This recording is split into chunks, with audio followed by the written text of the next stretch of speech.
Ranger Rahim पागे हा माझा कॉलेजमधला मित्र.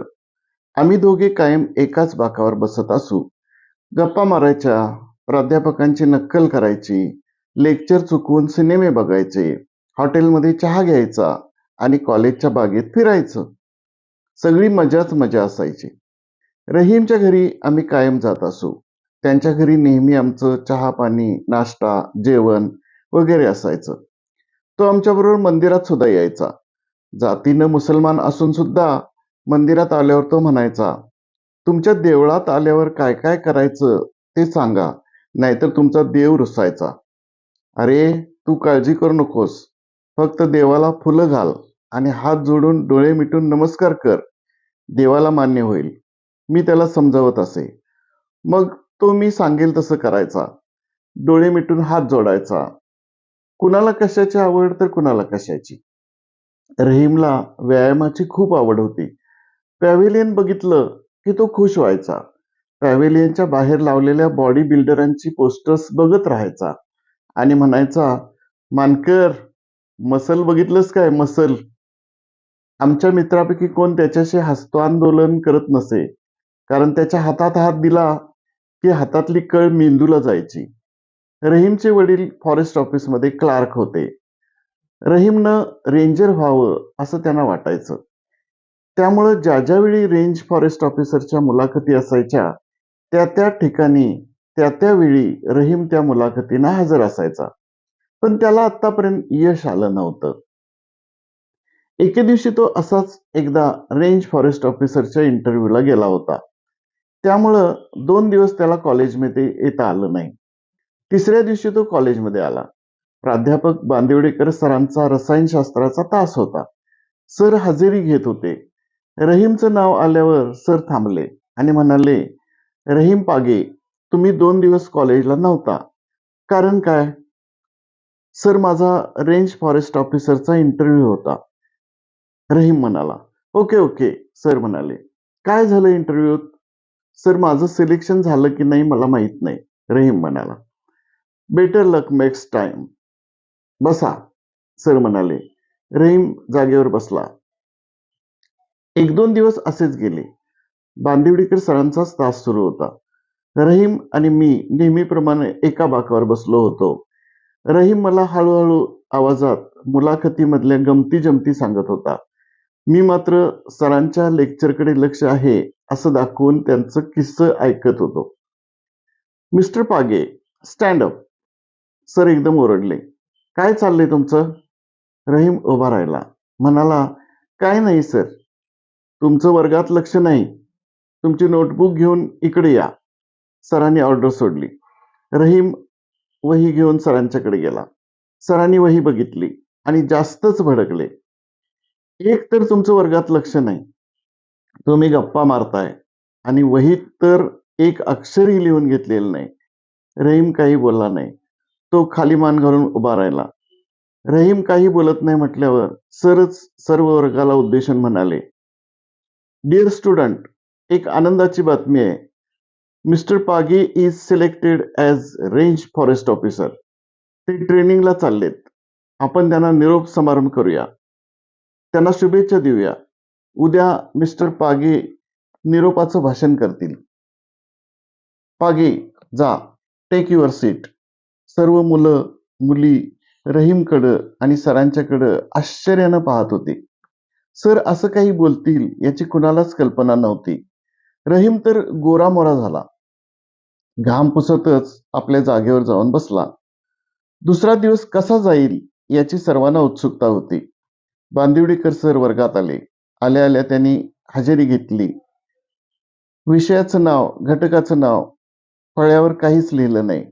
आम्हाला बसायला सांगून ते म्हणाले, मिस्टर पागे, come on the stage. Rahim सरांच्या जवळ जाऊन उभा राहिला. मिस्टर पागे, निरोपाचं भाषण करा, सर म्हणाले. रहीम गप्पच राहिला. त्याला काय बोलावं ते सुचेना. मिस्टर पागे, तुम्ही आम्हा सर्वांचा वेळ वाया घालवताय. तुम्ही भाषण करा, सर म्हणाले. सर, माझं सिलेक्शन झालं की नाही मला माहित नाही. माझा निकाल आलेला नाही. त्यामुळे मी काय बोलू? रहीम कसा तरी म्हणाला. मग तुम्ही या सर्व प्रेक्षक श्रोत्यांची माफी मागा. मी भाषणाची तयारी करून आलो नाही, तरी तुम्ही मला माफ करा असे म्हणा, सरांनी सांगितलं. सर्वांनी मला माफ करा, आय एम सॉरी, रहीम कसं तरी म्हणाला आणि जागेवर जाऊन बसला. त्यानंतर मात्र सर्वजण, कॉलेजची मुलं ती, रहीमला पागे रेंजर म्हणून बोलवायला लागली. रहीमला खूपच वाईट वाटलं. एक तर सिलेक्शन झालं की नाही माहीत नव्हतं आणि मुलं तर रेंजर म्हणून चिडवत होती. त्यानंतर रहीम बदलला. रेंज फॉरेस्ट ऑफिसरच्या मुलाखती, जनरल नॉलेज, स्पर्धा परीक्षेचे पेपर्स यांचा अभ्यास करू लागला. त्याचबरोबर व्यायामही चालू ठेवला. बांदिवडेकर सरांनी विस्तवावर असलेले राग फुंकण्याचं काम केलं. रहीम मधला स्फुल्लिंग प्रफुल्लित झाला आणि एके दिवशी रहीमचं नशीब उघडलं. रहीमचा निकाल जाहीर झाला. रहीमला रेंज फॉरेस्ट ऑफिसरच्या पदासाठी असलेल्या ट्रेनिंगचं पत्र आलं. त्याला ट्रेनिंगसाठी तामिळनाडूमधील कोईमतूर या ठिकाणी बोलावण्यात आलं होतं. विशेष म्हणजे कोल्हापूर जिल्ह्यातून त्याची एकट्याची निवड झाली होती. त्याला आम्ही निरोप देण्यासाठी सर्वजण स्टेशनवर आलो. त्यानंतर बऱ्याच महिन्यानंतरची गोष्ट. मी बेडरूममध्ये वाचत पडलो होतो. बाहेर माझे वकील भाऊ काहीतरी काम करत बसले होते. ते आत आले आणि मला म्हणाले, बाहेर तुझा मित्र आला आहे. मी बाहेर आलो. इकडं तिकडं पाहिलं. खुर्चीमध्ये एक जाडजूड आणि धिप्पाड माणूस बसला होता. मी त्याच्याकडे दुर्लक्ष करून आत आलो. परत माझे भाऊ आत आले आणि मला म्हणाले, तू आत का आलास? बाहेर तुझा मित्र खुर्चीतच बसलाय. मी परत बाहेर आलो. त्याच्याकडे निरखून पाहिलं तर तो रहीम पागे होता. खूपच बदलला होता. कॉलेजमध्ये असताना 45 किलो वजन असलेला रहीम आता 90 किलो वजनाचा झाला होता. वजन खूपच वाढलं होतं. मला तर ओळखलंच नाही. ओळख पडताच आम्ही एकमेकांना मिठी मारली. लेको चल, बांदिवडेकर सरांना भेटून येऊया, मी म्हणालो. रहीम हसायला लागला. फॉरेस्ट ऑफिसरच्या ट्रेनिंगचा ब्लेझर घालूनच आम्ही बांदिवडेकर सरांना भेटून आलो. त्यांनी रहीमचं अभिनंदन केलं. आम्ही त्यांचा आशीर्वाद घेतला. नंतर रहीमची दाजीपूरला रेंज फॉरेस्ट ऑफिसर म्हणून पोस्टिंग झाली. त्यावेळी मी राधानगरीला होतो. त्यामुळे त्याच्याकडे सारखं जाणं येणं असायचं. त्यांच्या डिपार्टमेंटच्या गाडीतून आम्ही गवा अभयारण्यात फिरत असे. गव्यांचे व इतर प्राण्यांचे फोटो काढत असे. रहीम स्वभावानं सरळ होता. तो नवीन होता. त्याला चक्के पंजे माहीत नव्हते. त्याचा फायदा तेथील काही लोकांनी घेतला व काही गोष्टी त्याच्या अंगावर ढकलून त्याला बदनाम केलं. खातेनिहाय चौकशी लावून त्याला निलंबित करण्यास भाग पाडलं. त्यानंतर मात्र त्याची आणि माझी फारशी भेट झाली नाही. पण खातेनिहाय चौकशीमध्ये माझा मित्र स्वच्छ असल्यामुळे निर्दोष सिद्ध झाला, असे मला नंतर कळले. त्यानंतर 10-15 वर्षे अशीच गेली. रहीमची आठवण नेहमी यायची, पण त्याचा कॉन्टॅक्ट होत नव्हता. फोन नंबर पण माझ्याकडे नव्हता.